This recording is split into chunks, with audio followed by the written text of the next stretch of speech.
Good morning and welcome to Beneath the Plates.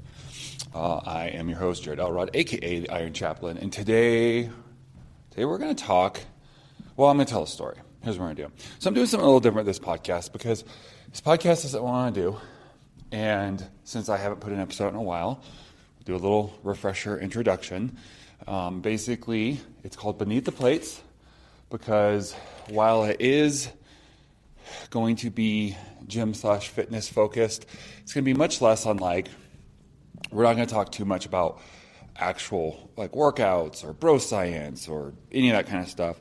We're going to really focus on the mental and emotional side of your fitness journey.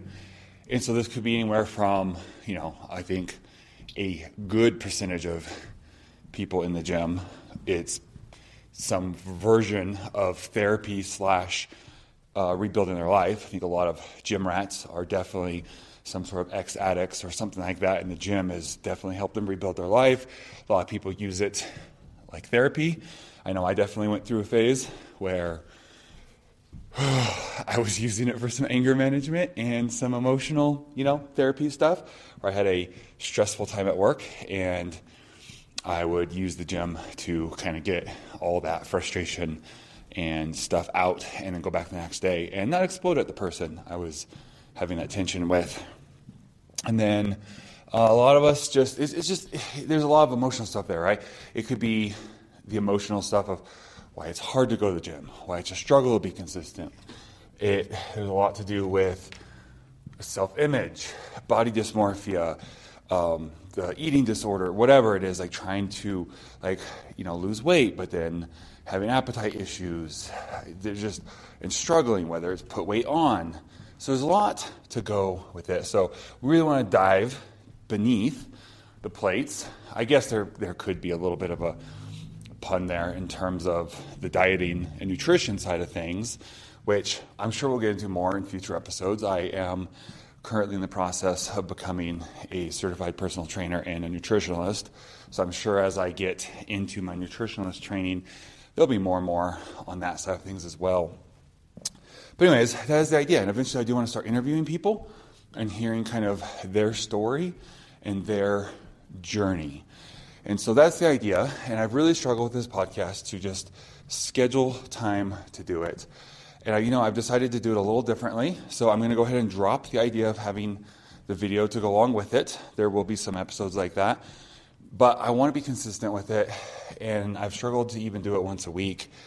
And I'm deciding to make it a little bit of a shorter, these shorter episodes. Well, we'll see. We'll see how they go. And to be almost daily.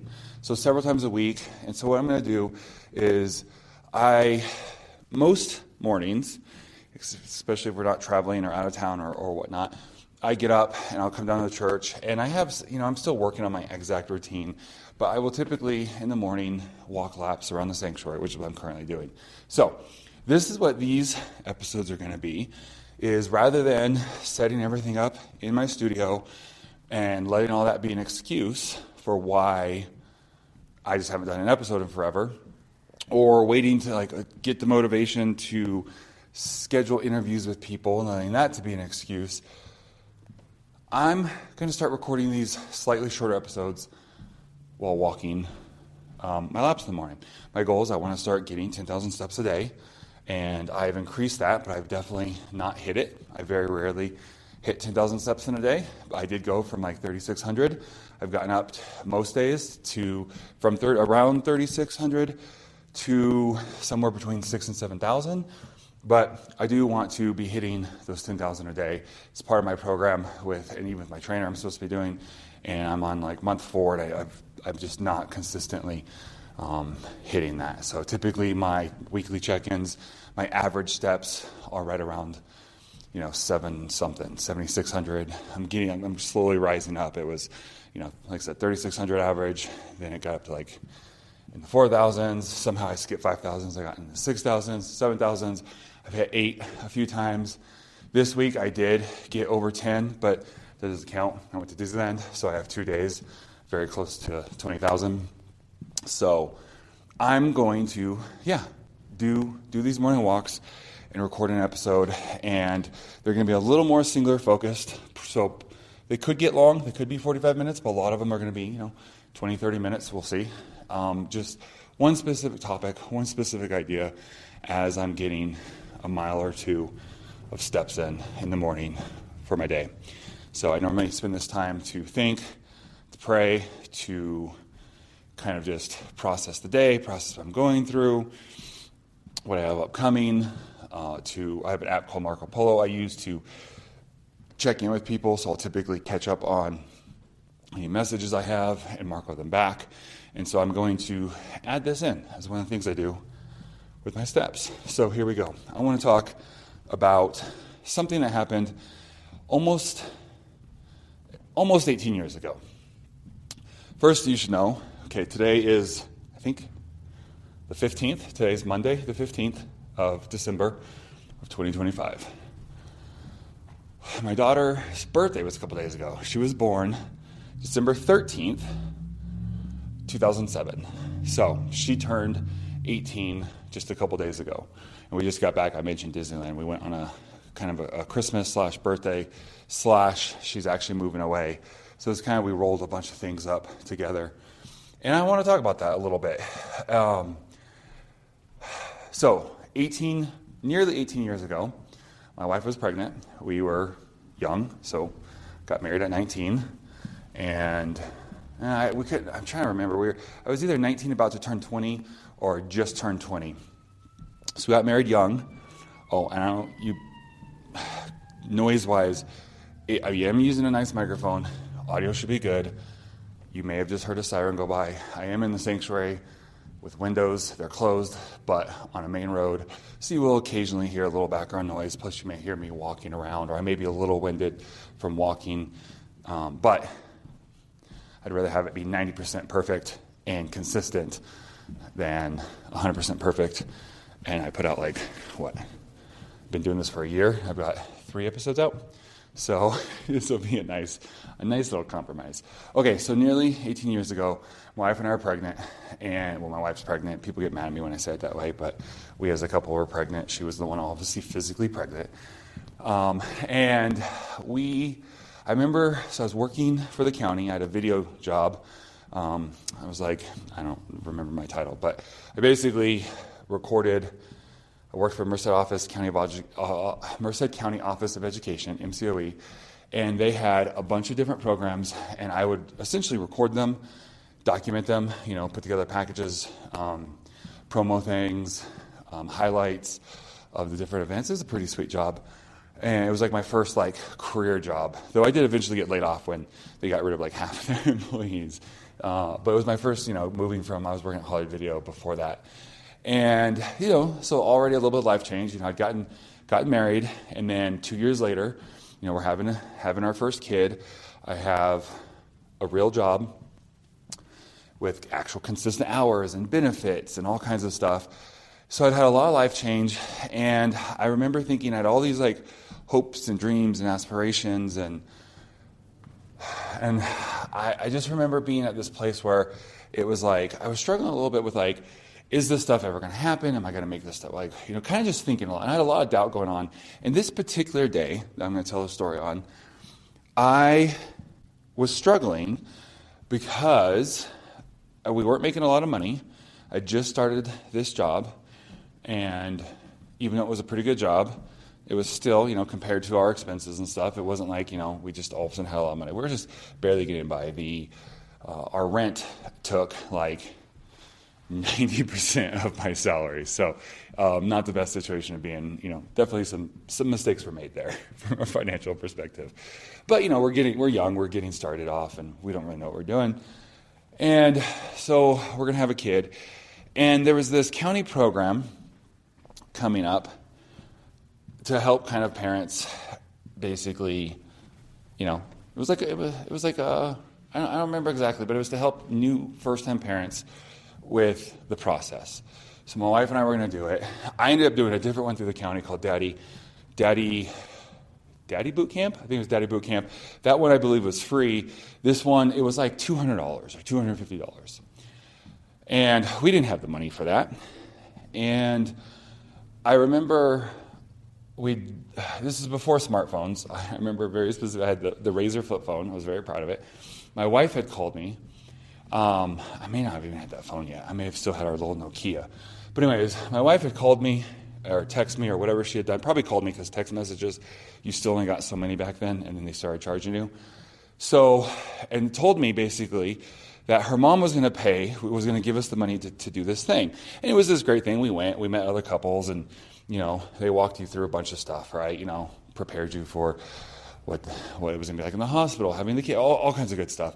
But I remember that day getting off the phone and feeling bummed because I was like, I'm bringing a kid in this world. We're not just two hopeless romantic kids who are like, oh, we can live off of, beans and dreams, right? It's like, now we're having a kid.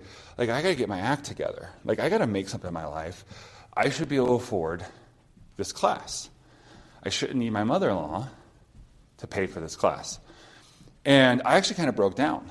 In my office, luckily, it used to be a 2-person job, and when they had already done some downsizing, it was just one, so I'm there by myself. And the front half of the classroom is a bunch of animation desks for an animation class, which ironically, back in high school, I took. But during the day, they met at night. So during the day, it was empty, and it was me in the back, and I had all my video stuff. And so I break down, and I'm like crying, and I'm thinking like, I should be able to take care of this. I got to make some changes in my life. And I remember thinking, so I cried for a little bit, pity party, and then I remember like thinking, okay, my daughter's about to be born. What a better timeline of success than actually seeing her like grow, and then I can measure like by how old she is, how successful I am or not. And I remember that being the thought. And at the time, my goal was I wanted to create a film studio and make like Christian movies, basically. And then this is about the time I was just starting to get into kind of like some online stuff. Like, well, maybe, I remember Revision 3 being a big deal. Rooster Teeth, had a lot of their shows out. So I remember thinking like, well, maybe this will pivot. And so this is right when I was thinking, instead of having a traditional film studio where we're making, one movie every 3 years, maybe we'll have like an online network of Christian shows and stuff. So I had been pouring all my free time in this stuff, and I was really struggling. Like, I'm putting all my free time in this, and like obviously it takes time to build this stuff, but I haven't, anything. So anyways, I have this idea that like she's gonna be born and the clock's gonna start ticking for success.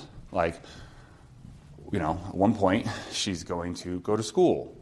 Where will we be in life? She's going to go to high school, junior high, high school. Where will I be in life? She's going to graduate. She's going to go to college. She's going to get married. And that was actually my biggest fear when we were younger. And once we had her, my biggest fear was always one day she's going to get older and get married, and some jerk is going to take her away from me. And we're not to that point yet, but we're probably not too far off. So she is now, she just turned 18. She actually graduated high school a year early. So she graduated, so she's almost through, she's halfway through a year, her first year out of high school. It would have been her senior year. She graduated a year early.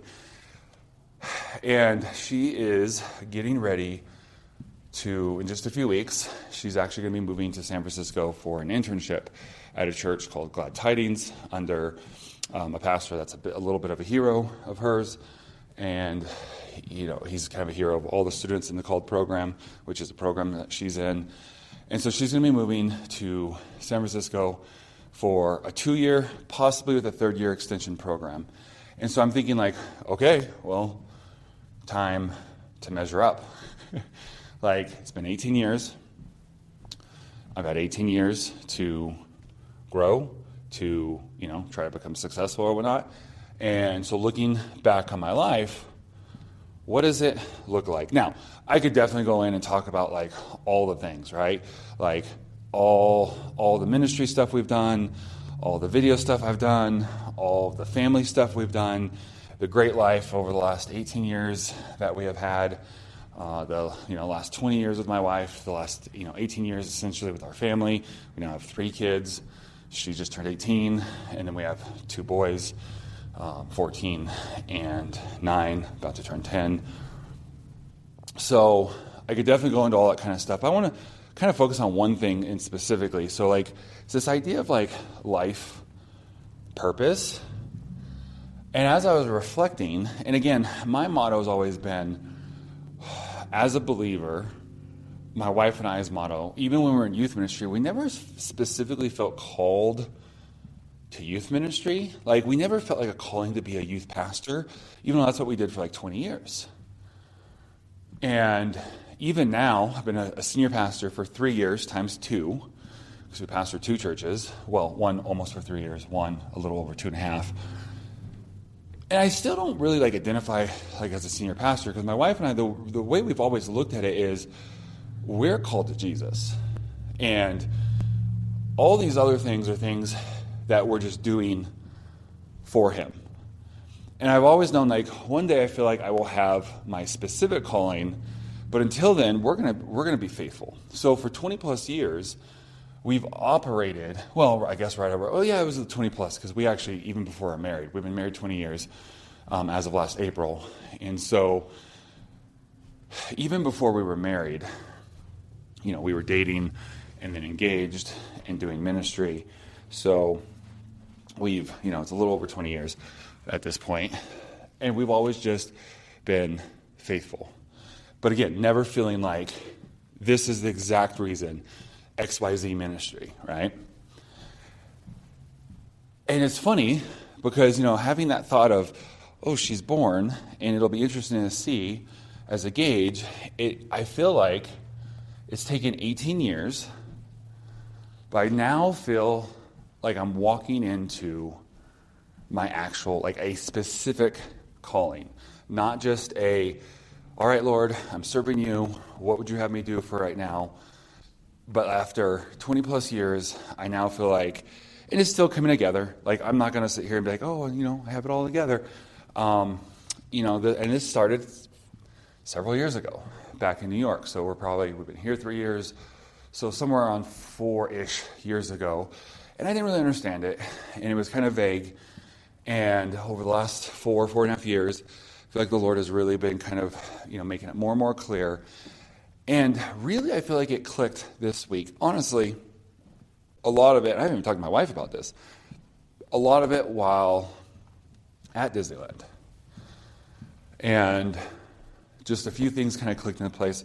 The last few months, I've really been thinking, because I feel like it's, you know, some of this chaplaincy stuff I'm doing, Becoming Aquaman, Iron Chaplain, you know, Beneath the Plates podcast, the YouTube channels and the Facebook videos and the gym vlog and all this stuff, that it's kind of like a lot of pieces. Like I still don't see the whole puzzle, but like a lot of pieces are coming together. And so while the puzzle may not be there, I'm not ready to like, you know, laminate it or seal it or whatever and put it on the wall. Like I can see that it's an underwater, it's an ocean scene, right? I can see it. I still have pieces that need to go in to finish it, but I can tell what it is now. It's no longer just a jumble of pieces that we're trying to sort through.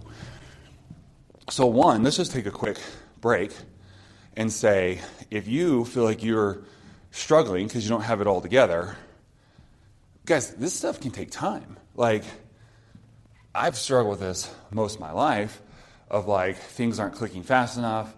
You know, I should be further in life than this. And I'm telling you right now, like, I've spent just over 20 years serving in a general capacity before I'm now starting to feel the specific calling purpose of my life click together.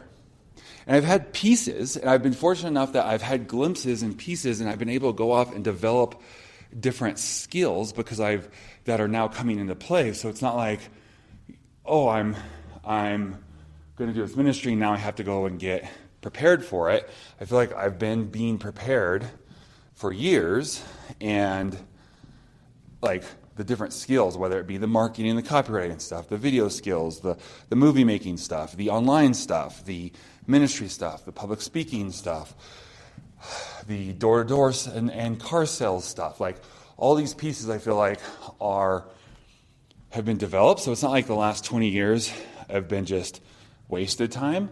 But yeah, it can take time. So I want to encourage you, if you're like, oh, I'm 20 years old, I'm 40 years old, I'm 50, I'm 60, and you don't have it all figured out yet, like, if you're still alive, you still have time. Also, I think a real big point, too, to focus on is that what I said there is we've spent just over 20 years serving in the best way we could find before actually feeling like some sort of walking into a calling. So with that, so many people are impatient. In fact, even myself, I feel like those 20 years probably could have been 10, 11, 12 years, but I have stalled it out so many times. In fact, when I first started getting things together that led to this back in New York, it was like 4 or 5 years before that God first spoke to me, and I ignored him because I couldn't. I was like, I can't do it. It's too hard. And then, we went through several more years, and then it was like 4 or 5 years later, God's like, nope, now it's time. Like, here, I'm going to speak to you again. And at some point, I believe that if I had kept ignoring, he would have just passed over.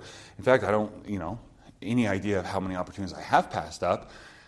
And I have to remind myself that anytime I get impatient, and I'm like, man, I should be further along than this.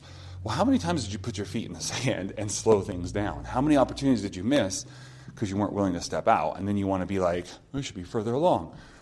So I want to encourage you, you haven't wasted your life. Everything has been building into this. Yeah, but you don't understand. Like, I was an alcoholic for 20 years, or I was a drug addict for 20 years. Okay, but now what can you do with that?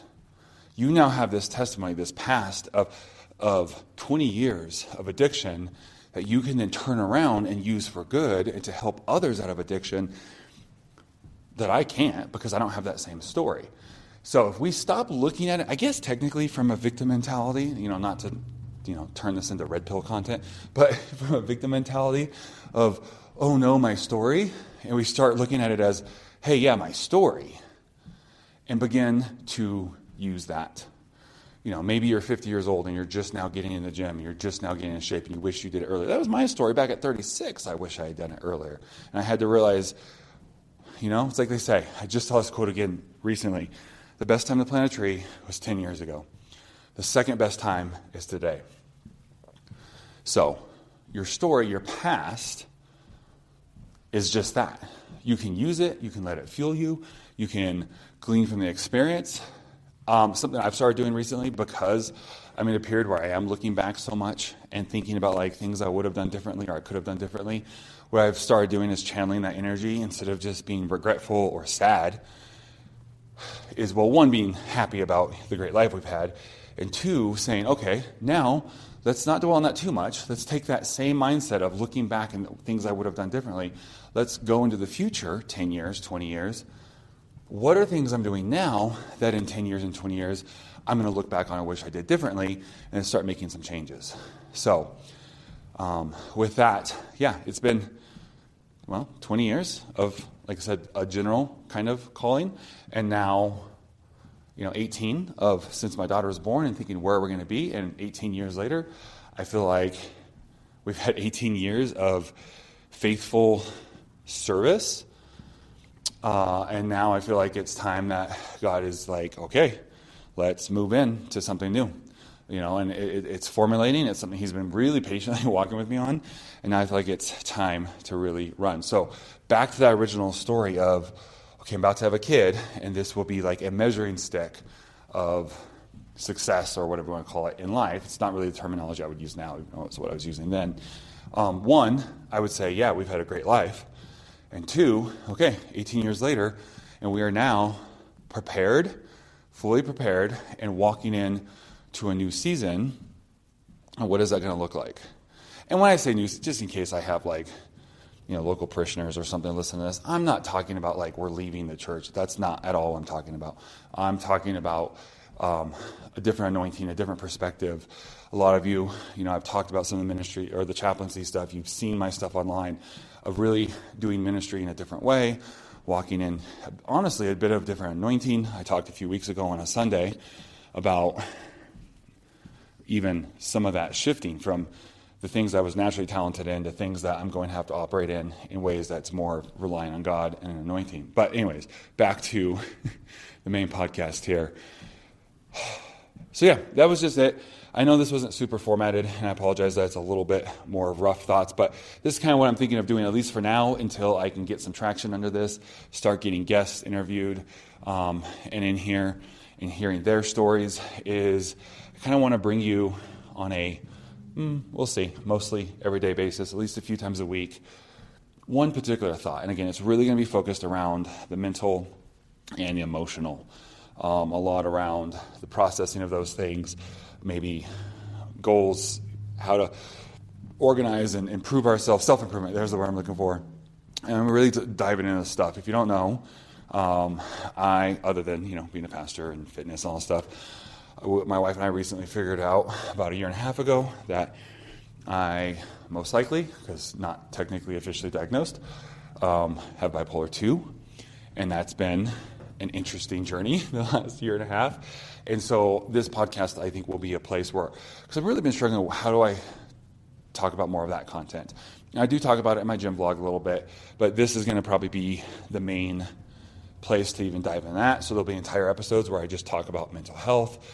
I'll give updates on my journey, and hopefully this can be an encouragement for you as you struggle, because I know trying to improve your life, whether it's through fitness, whether it's relationships, it's finances, it's trying to break and beat addiction, improve your life, whatever it may be, going back to school, it can be hard. And the emotional and the mental ups and downs can be a struggle. And if you have any kind of, mental health, emotional health issues, problems, disease, whatever you want to call it, sorry, I'm still new to all this, so I'm not trying to say anything inappropriate, I'm just, kind of speaking from my heart here. I hope that this podcast can be a help and can be a resource. Typically bipolar, especially one, I'm two, not one, but in general, bipolar is typically the kiss of death in terms of you're never going to be able to have a normal life and be successful. In fact, I've actually struggled my entire life thinking I was cursed because I could never just stay focused on something. It seems like I would self-sabotage anything that would start to get going. And so over these 18 years, I've been measuring the 20 years married, it definitely seems I've always felt like I was under a curse, that anytime something would get traction and start to come up and start to do well, it would grab me and pull me back. And I'm now realizing that, no, that's the bipolar. So it is kind of a bit of the kiss of death of you can't be successful. So hopefully, as I process this and walk through this and walk this journey, it can be an encouragement to you that no matter what it is you're struggling with, whether it's also bipolar, whether it's, some form of, on the spectrum of autism, I test pretty high for that too, by the way. Any of those kind of things that society would typically tell you, oh, you're disabled, or oh, you're not able to do this. Hopefully it'll be an encouragement. And as I walk through and I say, no, these aren't, because this is my mindset. I'll end with this. This is my mindset on it is, these aren't reasons why I can't be successful and follow my dreams. These are just hurdles that I have to get over that maybe other people don't. But you know what? If you're going to run a race and, run a 200-mile marathon and you're given a backpack full of rocks and no one else is, you can just quit and give up and say, I can't do it. It's not fair. Or you can build the endurance and figure out the techniques to how to finish that 200-mile race with, 80 pounds of rocks in your back that someone else doesn't have to have. And that is my mindset on this. And this is my journey. And so that's what these are going to be, is really discussing these things as I'm processing. So again, I am not an expert. I am a certified mental health coach, and I have a chaplaincy endorsement. So I do have some legitimacy in being able to talk about these things, but by no means am I a full-on expert, and I am relatively new to some of the stuff, and I'm really going to be filtering this through the lens of my story, my journey, and hoping that you can find something in there that can help you on yours. So with that, I hope if you enjoy that, go ahead and subscribe, follow along, and that's what these morning talks are going to be around. So my plan, this could change, but my plan for tomorrow is to talk about kind of negativity, especially online, negative comments. Something that's been on my mind for the last few months since I've really started posting more.